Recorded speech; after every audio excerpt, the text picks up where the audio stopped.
하나님의 말씀 신약성경 빌립보서 2장 1절에서 4절 말씀 함께 봉독하겠습니다. 신약성경 319페이지입니다. 빌립보서 2장 1절에서 4절입니다.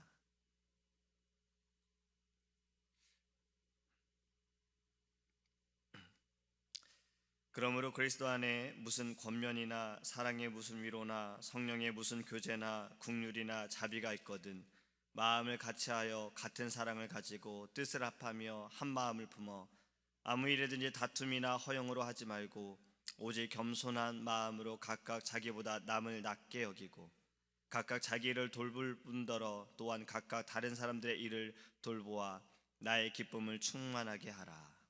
아멘. 할렐루야.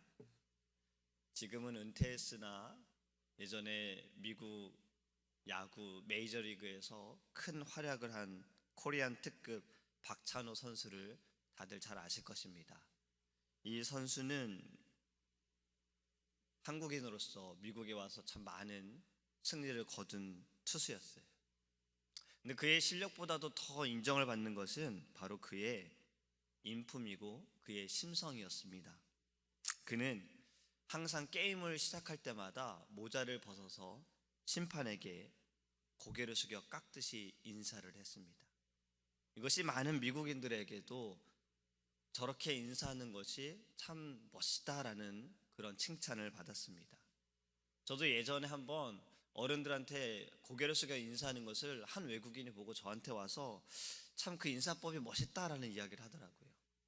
왜냐면 외국인들 보면 뭐 손을 흔들거나 고개를 잠깐 까딱이지만 저희는 허리를 숙여 인사하는 것이 너무 정중해 보인다라는 그런 이야기를 했습니다. 박찬호 선수의 이 모습으로 인해서 구단주는 그를 이렇게 불렀습니다. 동방예의지국에서 온 외교관이다라고 불렀어요. 그의 겸손한 행동으로 인해서 사람들이 우리나라는 예의를 지키고 예절을 지키는 나라다라는 것을 알게 된 겁니다. 한 사람의 이 모습이 인품이 우리나라를 온 세상에 동방예의지국으로 소개하게 되어진 거예요. 오늘 우리 말씀은요, 한 사람의 겸손으로 인하여 우리가 새로운 삶을, 생명을 얻게 되어진 것을 바울은 이야기하고 있습니다. 바로 그리스도의 겸손입니다. 오늘 말씀을 통해 바울은 빌립보 성도들에게 겸손하라고 말씀하고 있어요. 그리스도의 겸손에 대해 말씀하고 있어요. 1절의 말씀을 보면 그러므로 그리스도 안에 무슨 권면이나 사랑의 무슨 위로나 성령의 무슨 교제나 국률이나 자비가 있거든. 이 말씀을 여러 번 묵상하면서 이 땅의 교회를 생각하게 됐습니다. 그리스도의 피값으로 사신 이 교회가 그 목적은 하나님께 예배하는 것이고 교회를 통하여 복음을 전하는 것이고 그리고 그리스도의 그 사랑을 나누고 건강한 교제를 하는 것이 바로 이 땅의 교회에 해야 할 일인 것입니다. 근데 1절의 말씀을 보면 권면, 사랑의 위로, 성령의 교제, 국률, 자비 이렇게 말씀을 하는데 이러한 모든 것들은 교회 안에도 있어야 하고 교회를 통해서도 나타나야 합니다. 근데 1절의 말씀은 계속 묵상해보면 좀 이상해요. 무슨 권면이나 무슨 위로나 무슨 교제나 무슨 국률이나 무슨 자비나 무슨 어떠한 것이다 이런 식으로 표현합니다. 마치 그냥 이러이러한 거, 그냥 저런저러한 거라고 이렇게 표현하는 것 같은 거예요. 그 이유는 모든 것이 지금 말씀하고 있는 모든 것이 중요하고 너무 필요한 것이지만 더 중요한 것은 바로 2절의 말씀 때문에 그렇습니다. 2절에 이렇게 말씀하죠. 마음을 같이하여 같은 사랑을 가지고 뜻을 합하여 한 마음을 품어라. 무슨 위로나 무슨 권면이나 무슨 어떠한 일을 하더라도 무엇보다 중요한 것은 한 마음을 가지고 한 뜻을 품어서 그 일을 행하라는 것입니다. 고린도전서 13장에도 이렇게 말씀하지요. 제가 1절부터 한번 읽어보겠습니다. 내가 사람의 방언과 천사의 말을 할지라도 사랑이 없으면 소리나는 구리와 울리는 꽹과리가 되고 내가 예언하는 능력이 있어 모든 비밀과 모든 지식을 알고 또 산을 옮길 만한 모든 믿음이 있을지라도 사랑이 없으면 내가 아무것도 아니요 내가 내게 있는 모든 것으로 구제하고 또 내 몸을 불사르게 내줄지라도 사랑이 없으면 내게 아무 유익이 없느니라. 할렐루야. 무엇을 하더라도, 모든 것을 가지고 있더라도, 다 알더라도 사랑이 없으면 아무것도 아니고 유익도 없고 그냥 꽹가리와 같다라고 말씀하고 있는 겁니다.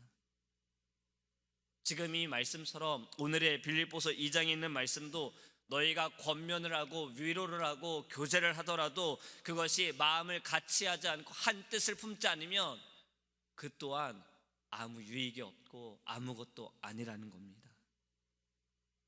지금 중요한 것은요, 무엇을 행하더라도 한 마음으로 한 뜻으로 행하라라고 말씀하고 있는 거예요. 이렇게 하기 위해서 우리에게는 겸손이 필요한 겁니다. 그리스도의 겸손함이 우리에게 있어야 하는 것입니다. 이 겸손이라는 것은 박찬호 선수가 정말 그가 많은 승리를 거두고 많은 사람들에게 인정을 받았더라도 그는 변하지 않았어요. 심판에게 인사하는 것도 변하지 않았어요. 그는 처음부터 마지막 경기할 때까지 그는 모자를 벗고 끝까지 인사를 하고 경기에 임했습니다. 바로 이것이 겸손인 겁니다. 교만하지 않는 것, 그것이 겸손인 겁니다. 하나님께서는 겸손한 자를 사랑하신다라고 말씀하셨고 겸손한 자를 붙드신다고 하셨어요. 시편 147편에 여호와께서 겸손한 자들은 붙드시고 악인들은 땅에 엎드려 뜨르시는도다.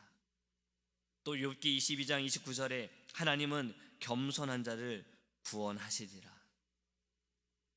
할렐루야. 겸손은 교만과 반대인 것입니다. 하나님께서는 교만을 싫어하세요.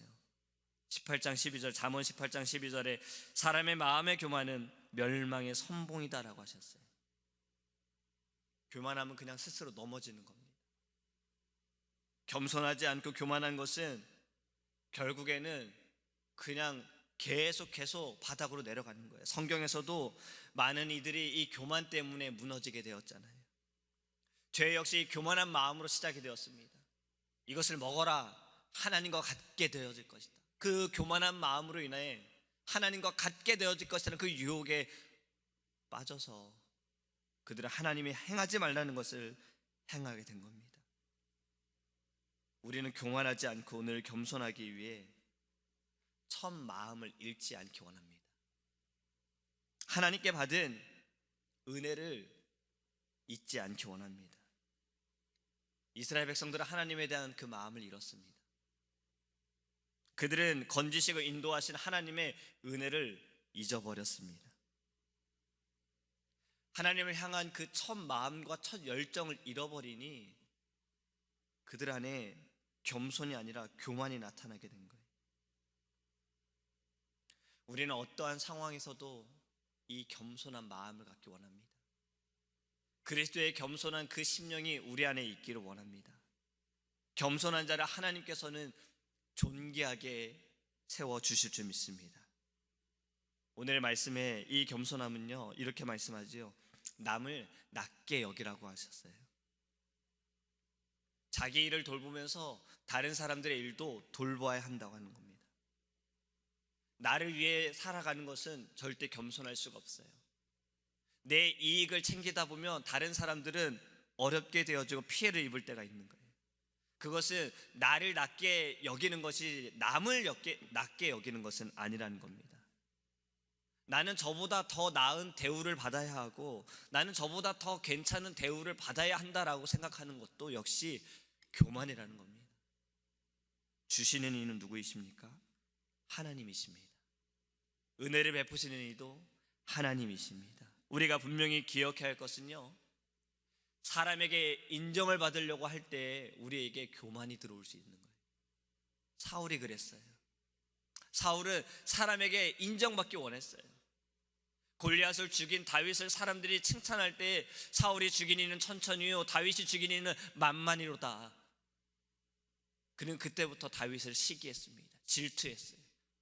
그리고 그의 모든 생각들은 쟤를 어떻게 죽일까, 쟤를 어떻게 없애버릴까, 이 마음을 갖다 보니 그 안에 교만함이 들어오고 하나님께서 그에게 성신을 거두어 가시고 악이 그의 심령에 들어가게 된 것입니다.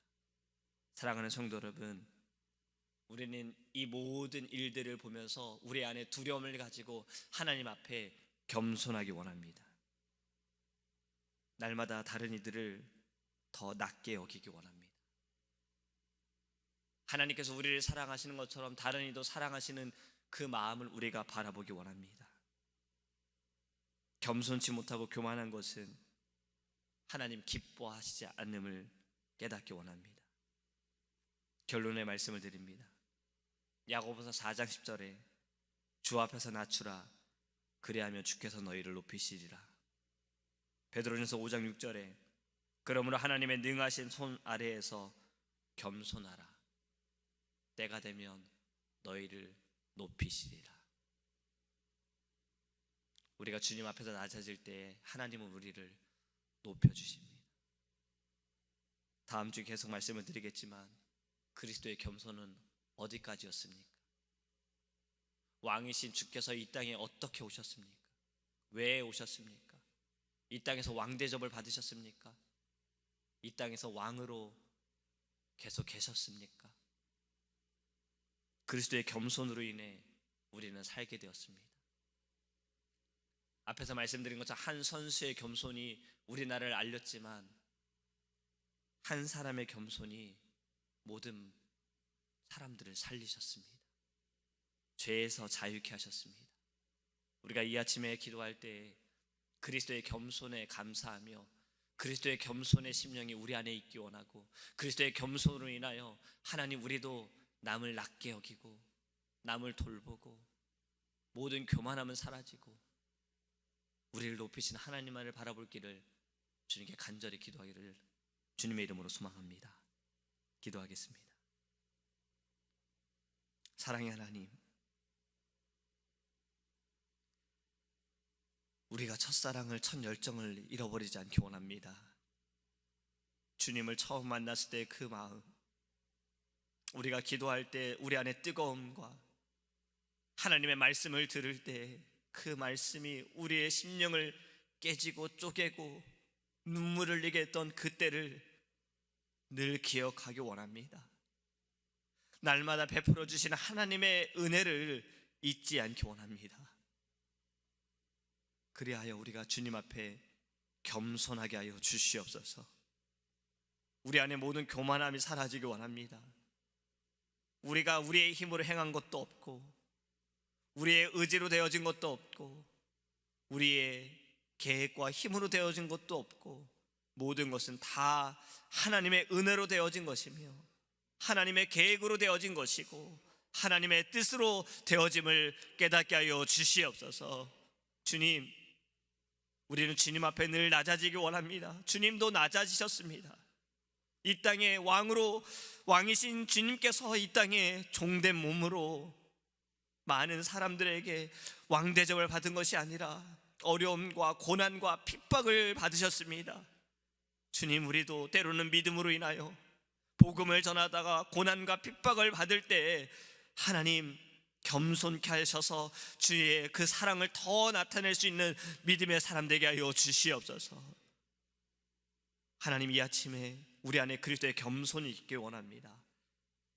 모든 교만은 사라지고 성령으로 말미암아 주님 앞에 겸손하여 믿음으로 더 주님께 부르짖고 주님을 의지하게 하여 주시옵소서. 하나님, 특별히 기도하는 것은 우리 사랑하는 임 선교사님 오늘 떠나십니다. 주님께서 가는 모든 여정에 함께 하시고 하나님, 그 땅에 정말 주님께서 허락하신 세네갈 아프리카 땅에 귀한 선교사님을 통하여 하나님 복음이 들어가게 하여 주시옵소서. 하나님, 그 땅에 교회가 세워지게 하여 주옵시고 하나님, 주의 종을 세우는 하나님의 학교가 세워지게 하여 주시옵소서. 우리의 교회를 통해 귀한 만남을 허락하심을 감사합니다. 우리는 더 힘써 기도하게 하시고 우리에게도 주님께서 선교의 마음과 열정을 허락하여 주셔서 하나님, 우리가 여러 모양으로 헌신하며 도울 수 있도록 은혜를 더하여 주시옵소서. 귀한 교회에 선교의 비전을 주시고 사명을 주시고 41년의 시간 동안 복음을 들고 나아가게 하심을 감사합니다. 멈추지 않게 하시고 열심을 다하여 하나님의 복음을 들고 나아가는 믿음의 귀한 교회 될 수 있도록 주님 축복하여 주시옵소서. 감사드리며 예수님의 이름으로 기도합니다. 아멘. 하늘에 계신 우리 아버지여, 이름을 거룩히 여김을 받으시오며 나라의 임하옵시며 뜻이 하늘에서 이룬 것 같이 땅에서도 이루어지이다. 오늘날 우리에게 일용할 양식을 주옵시고 우리가 우리에게 죄 지은 자를 사하여 준 것 같이 우리의 죄를 사하여 주옵시고 우리를 시험에 들게 하지 마옵시고 다만 악에서 구하옵소서. 대개 나라와 권세와 영광이 아버지께 영원히 쌓옵나이다.